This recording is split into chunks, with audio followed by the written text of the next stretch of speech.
Hello everyone.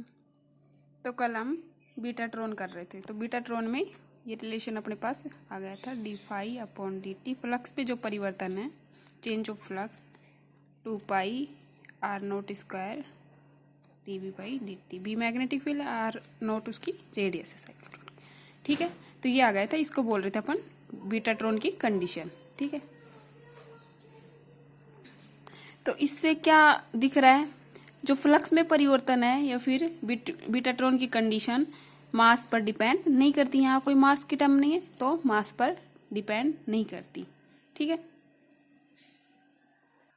सो हम क्या बोल सकते हैं इससे कि जो इलेक्ट्रॉन का वेग है, वेलोसिटी है, वो इसके वेलोसिटी में वेलोसिटी अगर इंक्रीज हो, बढ़े, तो ये रिलेशन अपरिवर्तनीय रहता है, क्योंकि ये मास पे तो डिपेंड नहीं करता। ठीक है, तो ये बीटाट्रॉन की वो था। बस ये है, इसमें ध्यान रखना, मास पे डिपेंड नहीं करता बीटाट्रॉन में इसका प्रतिबंध। नेक्स्ट अगर अपन देखें, इलेक्ट्रॉन सिंक्रोट्रॉन आता है।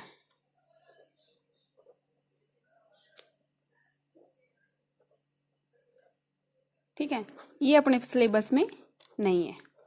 इलेक्ट्रॉन सिंक्रोट्रॉन सिलेबस में नहीं है। इसके आगे जो प्रोटॉन सिंक्रोट्रॉन है वो सिलेबस में है। ठीक है, वो करेंगे। इसमें क्या होता है, इसके प्रमुख मतलब इसमें दोष क्या आया, जो बीटाट्रॉन है कि आकार में तो मतलब इसका जो आकार है वो बहुत बड़ा है, इसका साइज बहुत लॉन्ग है। ठीक है, लार्ज है। और सेकंड क्या बोल सकते हैं, इनमें जो चुंबकीय जो ध्रुव लिए, जो इलेक्ट्रोमैग्नेट लिए थे अपन ने, वो उनका भार है, जो वेट है, वो उनके जो ध्रुव होते हैं उन पे अधिक होता है। ठीक है, जो पोल होते हैं उन पे अधिक होता है। जो इलेक्ट्रोमैग्नेट लिए अपन ने, चुंबकीय ध्रुव, उनका भार बहुत अधिक होता है। तो इनके सॉल्यूशन के लिए दो चीजें थी कि आकार में, ये तो जो बीटाट्रॉन की बात कर रहे हैं, बीटाट्रॉन है आकार में बहुत बड़ा होता है, और जो चुंबकीय ध्रुव है इसके इलेक्ट्रो जो मैग्नेट हैं वो बहुत भारी है। ठीक है, बहुत हैवी है, उनका भार बहुत अधिक है। तो इन दोनों के सॉल्यूशन के लिए क्या किया गया, जो जिससे इसका आकार कम हो सके और चुंबकीय ध्रुव है, जो इलेक्ट्रोमैग्नेट है, उनका भार कम किया जा सके, इसके लिए उसने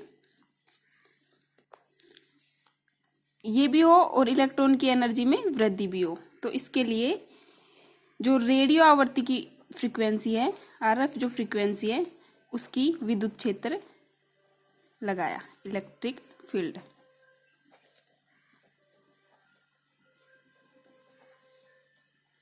ठीक है, इसका विद्युत क्षेत्र प्रयोग किया गया। और इस जो प्रोसेस को बोलते हैं हम, इसकी प्रॉब्लम के सॉल्यूशन के लिए जो ये सॉल्यूशन किया गया, इसको पूरे को बोलते हैं इलेक्ट्रॉन सिंक्रोट्रॉन। ठीक है, तो ये हुआ इलेक्ट्रोसिंक्रोट्रॉन। इलेक्ट्रोसिंक्रोट्रॉन को क्यों यूज लिया गया, इनके जो मैग्नेटिक जो पोल होते हैं, जो इलेक्ट्रोमैग्नेट होते हैं, उनके भार को कम करने के लिए, और जो आकार में बीटाट्रॉन के आकार में जो वृद्धि थी उसको कम करने के लिए जो रेडियो फ्रीक्वेंसी के जो विद्युत क्षेत्र प्रयुक्त किया गया, इसे ही बोलते हैं इलेक्ट्रॉन सिंक्रोट्रॉन। ठीक है, इसकी वर्किंग वगैरह अपन कुछ नहीं देख रहे, डायरेक्ट प्रोटॉन सिंक्रोट्रॉन करते हैं। हालांकि जो प्रोटॉन सिंक्रोट्रॉन है वो इलेक्ट्रॉन सिंक्रोट्रॉन पे बेस्ड है। अगर अपन को ज्यादा नीड हुई तो अपन कर लेंगे। तो देखते हैं प्रोटॉन सिंक्रोट्रॉन। प्रोटॉन सिंक्रोट्रॉन, इसमें क्या होता है, ये भी इलेक्ट्रॉन सिंक्रोट्रॉन की तरह है। इसमें प्रोटॉन की काइनेटिक एनर्जी में वृद्धि, उसमें इलेक्ट्रॉन सिंक्रोट्रॉन में इलेक्ट्रॉन की काइनेटिक एनर्जी में हम वृद्धि कर रहे थे, इसमें प्रोटॉन की काइनेटिक एनर्जी में वृद्धि करते हैं। ठीक है, प्रोटॉन सिंक्रोट्रॉन इलेक्ट्रॉन सिंक्रोट्रॉन के लगभग समान है। ठीक है, तो इनमें क्या क्या समानताएं हैं, क्या क्या भिन्नता पाई जाती है, वो देख लेते हैं। ठीक है, इलेक्ट्रॉन सिंक्रोट्रॉन और प्रोटॉन सिंक्रोट्रॉन में हमें सबको पता है, जो प्रोटॉन का जो मास है वो इलेक्ट्रॉन के मास से अधिक होता है। ठीक है, हमें पता है जो प्रोटॉन का वेग होता है, ये मास का तो पता ही है, मास इसका ज्यादा होता है और लगभग 2000 गुना ज्यादा होता है। ठीक है, ये इससे इलेक्ट्रॉन के मास से, इलेक्ट्रॉन से 2000 गुना ज्यादा भारी होता है। और जब प्रोटॉन अपनी स्थायी कक्षा में, स्टेबल जो कक्ष होते हैं उसमें गति कर रहा होता है, तो उसकी जो रेडियल फ्रीक्वेंसी है वो बहुत अधिक होती है। ठीक है, बहुत अधिक होती है। इसलिए वो जो स्टेबल जो कक्ष है, क्लासें हैं, उनमें अपनी गति को बनाए रखने के लिए, मतलब जो प्रोटॉन है जो स्थायी कक्ष में अपनी गति को बनाए रखने के लिए, मतलब इसी कक्ष में गति करने के लिए, उसमें जो आरएफ रेडियो फ्रीक्वेंसी है उसमें जो इलेक्ट्रिक फील्ड है उसमें बहुत अधिक चेंज करना पड़ेगा। जो रेडियो फ्रीक्वेंसी की, जो रेडियो आवृत्ति की जो इलेक्ट्रिक फील्ड है उसमें बहुत ज़्यादा चेंज करना पड़ेगा प्रोटॉन को स्थायी कक्षा में चक्कर लगवाने के लिए। ठीक है, जबकि इलेक्ट्रॉन में ऐसा नहीं होता। तो हम कंपैरिजन कर रहे हैं इलेक्ट्रॉन सिंक्रोट्रॉन में क्या होता है और प्रोटॉन सिंक्रोट्रॉन में क्या होता है। इससे आगे हम इसकी वर्किंग देखते हैं, कैसे प्रोटॉन सिंक्रोट्रॉन वर्किंग करता है। ठीक है,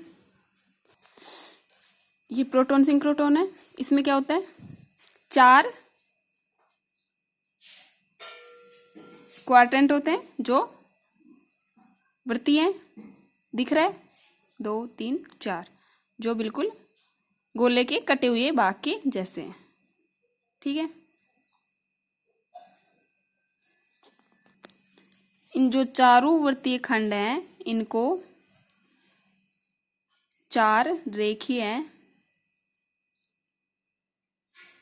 लाइन से जोड़ रखा है, दिख रहा है, लीनियर सेक्शन से इसको ऐड कर रखा है। 1 2 3 4, 4 रेडियल पार्ट हो गए।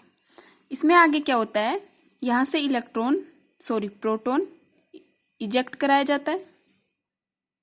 और हाँ, जो ये मैग्नेटिक फील्ड होता है, इसमें जो मैग्नेटिक पोल होते हैं वो जो ये पूरा डोनेट बना हुआ है उसके परपेंडिकुलर होता है। ठीक है, मैग्नेटिक फील्ड तो परपेंडिकुलर ही लगाते हैं ज्यादातर, तो इसके परपेंडिकुलर होता है मैग्नेटिक फील्ड। तो जैसे ही प्रोटॉन यहाँ से इजेक्ट किया गया, ठीक है, तो यह प्रोटॉन इससे वृत्तीय खंड में आएगा। इस वृत्तीय खंड में आके जो ये लीनियर है, ये प्रोटॉन का चैम्बर है, मतलब प्रोटॉन यहाँ से गुजर रहा है। जैसे जैसे प्रोटॉन यहाँ से जाएगा तो इसकी जो मैग्नेटिक फील्ड है उसमें वृद्धि होगी।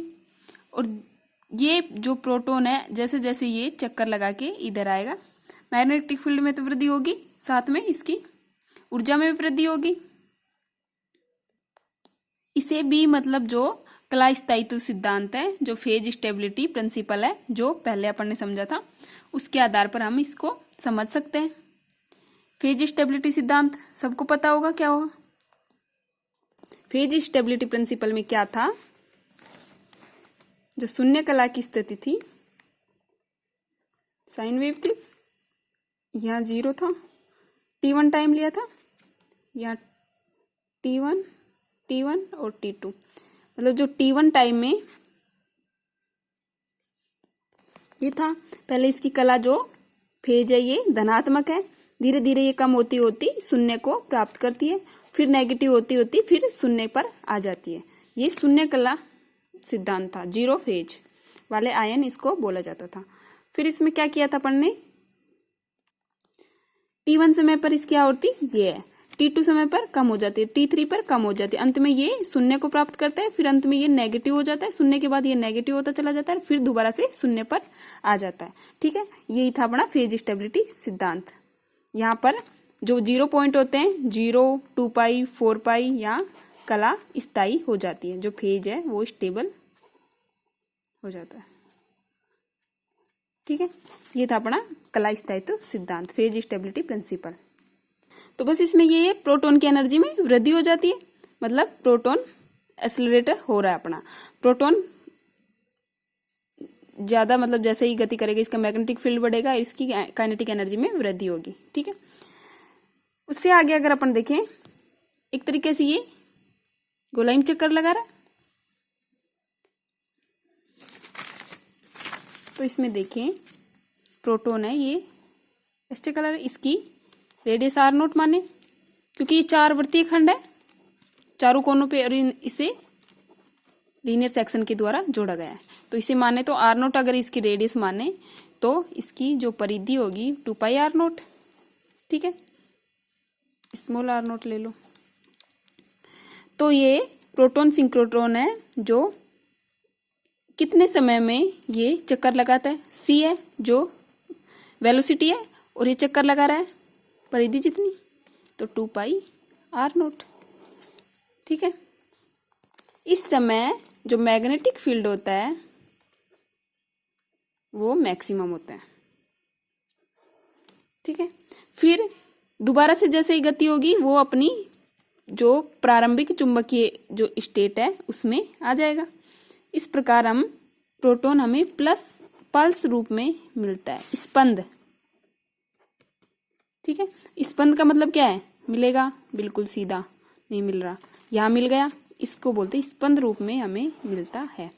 क्योंकि जब प्रोटॉन की जो एनर्जी में वृद्धि होगी और जैसे ही मैग्नेटिक फील्ड अपनी जो प्रारंभिक स्थिति में आ जाएगा वो दोबारा से उसकी एनर्जी रुक जाएगी, तो मतलब और फिर मैग्नेटिक फील्ड बढ़ेगा, फिर से इसकी एनर्जी बढ़ जाएगी, तो हमें स्पंद रूप में स्पंद रूप में जो ये प्रोटॉन है ये मिलते हैं। इसका अगर अपन मैथमेटिकल फॉर्म देखेंगे वो कल करते हैं। यहाँ किसी को भी कोई दिक्कत हो तो पूछ लेना।